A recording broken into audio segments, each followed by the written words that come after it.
You don't need to wait till you're exhausted or when you're burnt out to get that support. Hello. My name is Igho. Welcome back to Igho Initiative, where we create self-care systems to help us live our best lives and support our communities without sacrificing our health.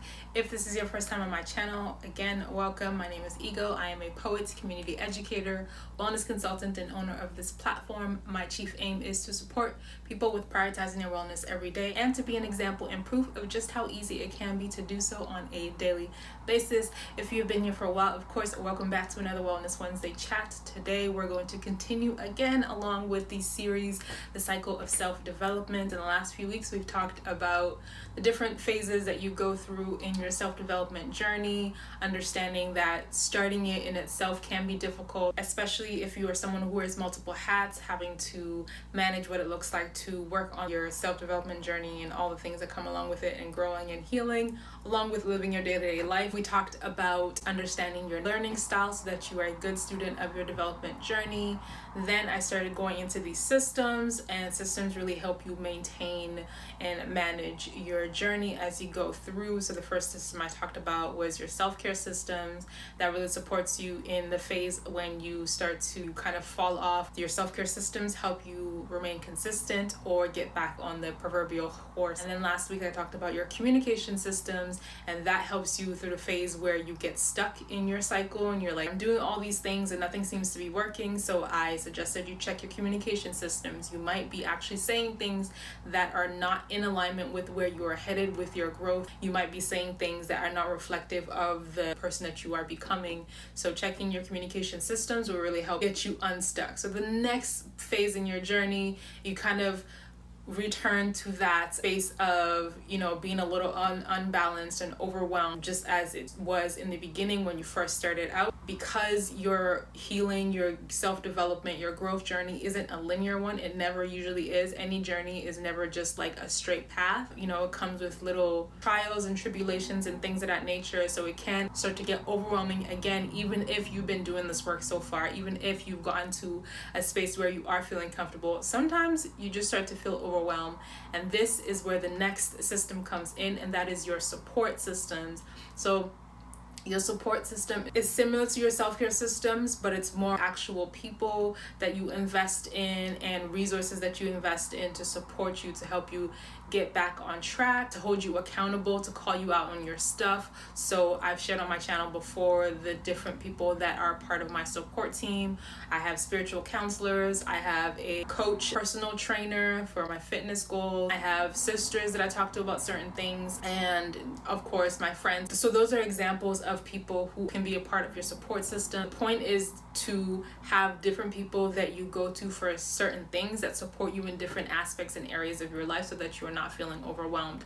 As particularly women, sometimes women of color, we tend to, not knowingly, but sometimes we fall into that strong superwoman syndrome and trope where we don't necessarily need to put that on. Yes, we are designed, we're supposed to marry, guide the house, take care of the children and things of that nature, but that doesn't necessarily mean you need to do that alone, or you need to be any and everything for people, especially if you are not consistently pouring into yourself and filling your cup. As I've said many times, you're doing those people who you claim to care about, you're doing them a disservice, because how are you loving your neighbor as yourself if you're not taking care of yourself? It just doesn't make any sense. So again, I say all that to say, make sure that you are equipping yourself with the people that you need to support you through your journey. Yes, there's certain things that you should be doing. However, you're not an expert in everything. You don't know what you don't know. So it's best for you to start to curate people who can support you, who can provide you with things that you don't know. Two are better than one. We were not created to just do things on our own. So it's important that you're reaching out to the folks that are able to help you. The Be Do Have formula does work in this instance, thinking about who do you want to be, what is required of that person, so what do they do on a regular basis in order to live and have the lifestyle that comes with being that person. So the running example I've been using is entrepreneurship. So that's who you want to be. You decided your business and stuff like that. And in the do stage is where you start to curate your support systems as well, so that you are not overwhelmed. So that could look like getting a business coach, for instance, still having those foundational pieces. So like your spiritual counselor is still important so that you are not doing things that go against your values. You might sign up for courses and workshops and stuff. Depending on how the course is created, you might have a community of other people that are also taking the courses you're able to communicate with. So those people can also become your accountability partner and part of your support team. Sometimes your support system looks like you get someone who has a cleaning service and you pay her to deep clean your house once a month, or you get someone to come in and take care of your kids so that you and your husband, for instance, can go on a date. So again, you are going to go back to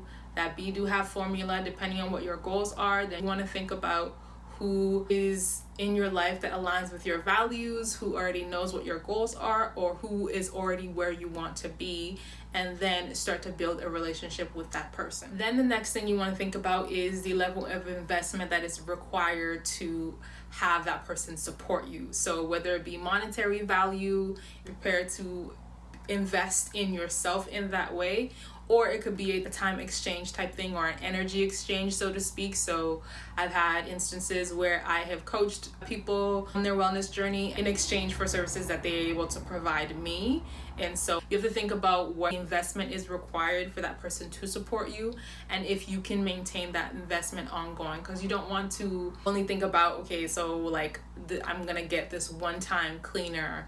That's not really a support system. That's just like a one-off task that you needed help with. So thinking about what the long-term investment is and whether or not you are ready to make that investment is really important as well when you're curating your support system, so that it doesn't collapse, or you're not kind of stuck and it's not really a system if it doesn't really work together. I think I just briefly touched on it, but the next piece you want to think about is your timing. So how long are you going to have this support? How often is this support going to be? So it really depends on the person who is supporting you, the time that you have, if your timing aligns, or the level of investment that you're able to pour into that person. So for instance, my coach has a setup for how she supports her clients, so I kind of follow that and plug it into my calendar. There's one-off times where if I do need support outside of the times that she has outlined, I have a way to reach out to her and let her know. If you have someone to come deep clean your house, you can curate that schedule and be like, so I need my house to be deep cleaned every 3 weeks, every month, every 2 weeks, whatever works out for you.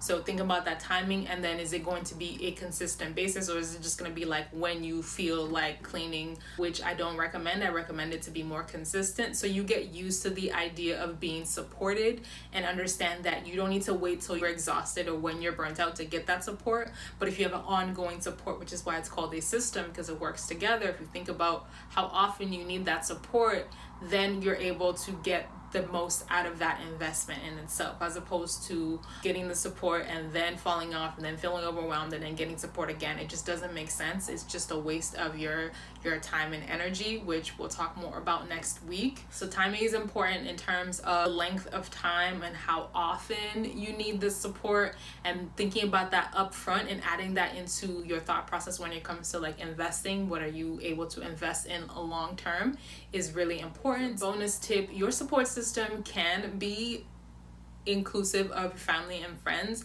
but I do want to stress that it does not have to be your family and friends. Your family and friends can just be that for you, your family and friends, and they are going to support here and there, but you shouldn't put that burden on them, because sometimes the support you need is not their expertise, and so you can't expect someone to help you with something that they're not even good at, and you can't fault them for that. Do not put that pressure on them to be any and everything for you, and that's why it's important to get clear on your goals and then look for the people in your life. I say start to look for the people in your life first who understand your goal and have similar values to you, and then you can branch out. But at the same time, it doesn't necessarily have to be those people. For my entrepreneurs, your friends don't have to buy your products, don't have to buy your services. They don't have to be the people who support you. It's nice when they do, but don't rely heavily on that, because sometimes what you are offering, your service, and the way that it's packaged may not necessarily be for them. They might not necessarily be your audience. They might not be the ones who need your support. And I say that to say, in closing, remember, your wellness is your responsibility, and no one is responsible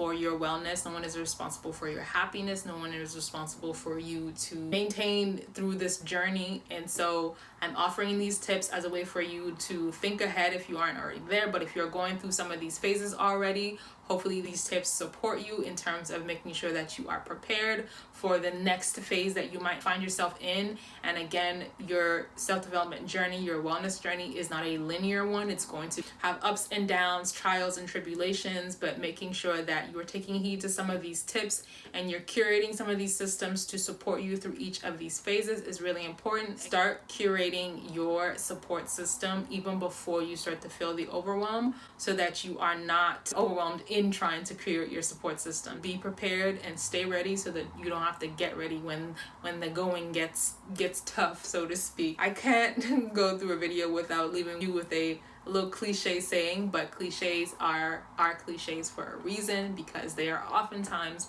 true to a certain degree. So I think that's a wrap for today. It was general in terms of you have to plug in and you really have to think what works for you. Just to recap, depending on what your goals are, then you think about who in your life can support you, who understands what those goals are, who has similar values to you, or it could be someone who you don't necessarily know but is where you are headed, and you're able to start building a relationship with that person. Next tip is to think about the investment that is required to be in relationship with that person, or for that person to be your mentor or your support. And then the last thing is to think about the timing of it. How often is that going to be? How often are you going to interact with them? When are the times that you speak to them in terms of like checking up on you and holding you accountable, and so on and so forth.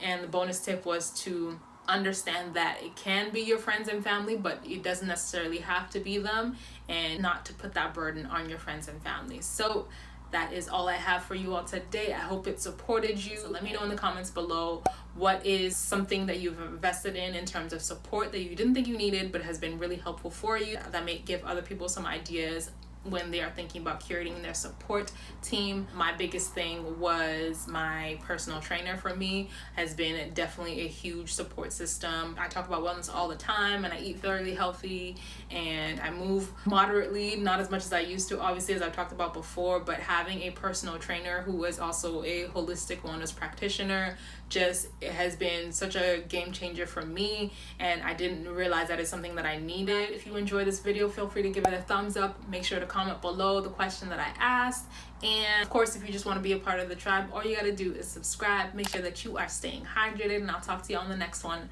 Peace and love, and especially for wives, we are